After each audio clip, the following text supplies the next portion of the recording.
Iya, dan pemirsa kita akan kembali berbincang di IDX Market Opening pada pagi hari ini bersama narasumber untuk membahas kondisi market dan strategi investasi menjelang pembukaan perdagangan pada pagi hari ini.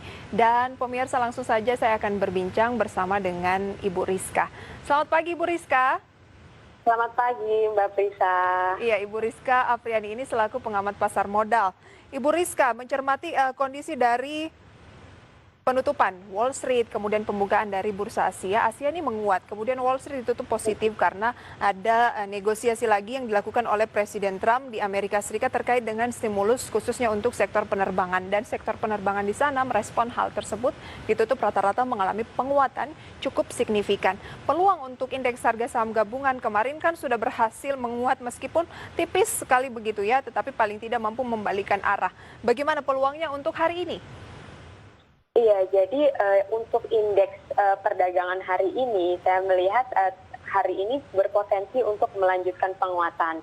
Ini juga dikarenakan memang penguatan indeks dari bursa Wall Street yang mayoritas jadi tutup menguat semalam dikarenakan sudah munculnya adanya kesepakatan stimulus fiskal yang dilakukan secara parsial. Ini kan yang dinanti-nanti oleh pelaku pasar di AS. Sebelumnya ketika Trump menyatakan untuk melakukan penundaan pembicaraan atas rencana stimulus sampai setelah pemilihan, ini kan membuat indeks di bursa Wall Street itu mengalami penurunan yang signifikan. Namun setelah adanya kesepakatan stimulus atau di sini dilakukan secara parsial membuat indeks bursa AS juga meningkat signifikan. Ini tentunya diperhatikan oleh seluruh pelaku pasar bahwa kondisi saat ini AS mungkin akan perlahan itu akan membaik ketika perlahan stimulus-stimulus ini akan diberikan. Kemudian untuk di dalam negeri sendiri, saya melihat kemarin juga kan rilis data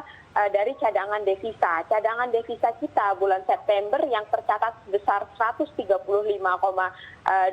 miliar US dollar walaupun turun dari sebelumnya 137 miliar US dollar pada bulan Agustus 2020. Ini merupakan hal yang wajar karena dilakukan oleh pembayaran utang luar negeri dan meningkatnya kebutuhan dolar AS untuk stabilisasi nilai tukar rupiah di tengah ketidakpastian pasar.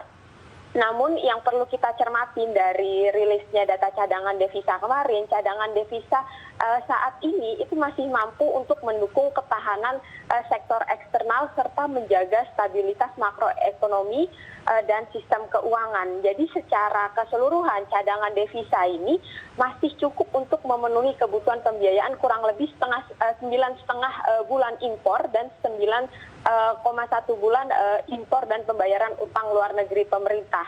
Kemudian beberapa data yang bisa kita cermati juga hari ini itu ada current account Jepang bulan Agustus, kemudian juga ada initial jobless claim dari AS per 3 Oktober dan dari dalam negeri data yang kita bisa perhatikan itu ada Indonesia retail sales di bulan Agustus. Jadi untuk perdagangan hari ini saya melihat bahwa potensi IHSG yang saat ini sudah menembus di angka 5.000 atau merupakan level psikologis, ini berpotensi melakukan penguatan lanjutan. Namun penguatannya masih relatif dalam range yang terbatas. Dengan level support di 4.973 dan level resistennya di 5.029. Oke, support 4979 ya Bu ya? 973. Oke, 49. Mohon maaf Ibu, support di posisi berapa? 4973. 4973, kemudian resisten 529. 5.029. Iya, baik itu dia support resistennya begitu ya. Masih ada peluang penguatan seiring dengan sejumlah sentimen positif dari cadangan devisa yang bisa dikatakan masih tergolong aman begitu ya.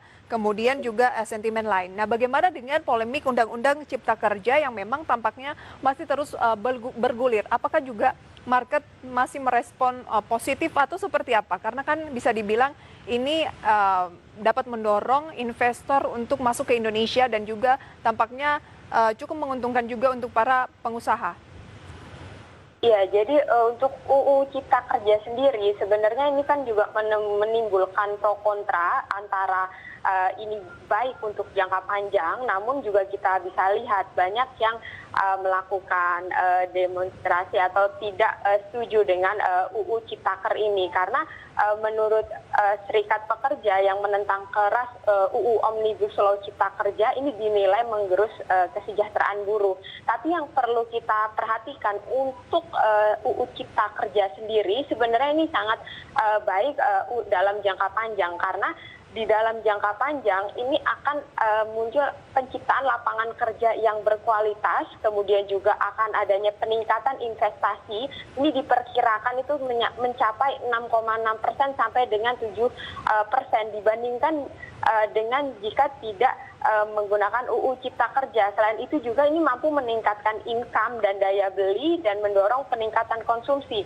Bagaimana bisa terjadi peningkatan income, daya beli dan konsumsi? Karena dalam UU Cipta Kerja awalnya itu direncanakan oleh pemerintah bagaimana Indonesia bisa menjadi negara terbesar, 5 negara terbesar di dunia dalam ekonominya. Jadi sehingga nanti akan ada peningkatan konsumsi, kemudian juga ini diusahakan peningkatan produktivitas, nanti yang tentunya akan ada peningkatan upah sehingga juga dapat meningkatkan income dan daya beli konsumsi. Kemudian yang perlu diperhatikan dalam UU Cipta Kerja itu adalah 4 tujuan utama pemerintah kenapa ada UU Cipta Kerja ini. Pertama juga simplifikasi atas regulasi dan perizinan, kemudian investasi yang berkualitas, penciptaan lapangan kerja yang berkualitas, dan pemberdayaan UMKM.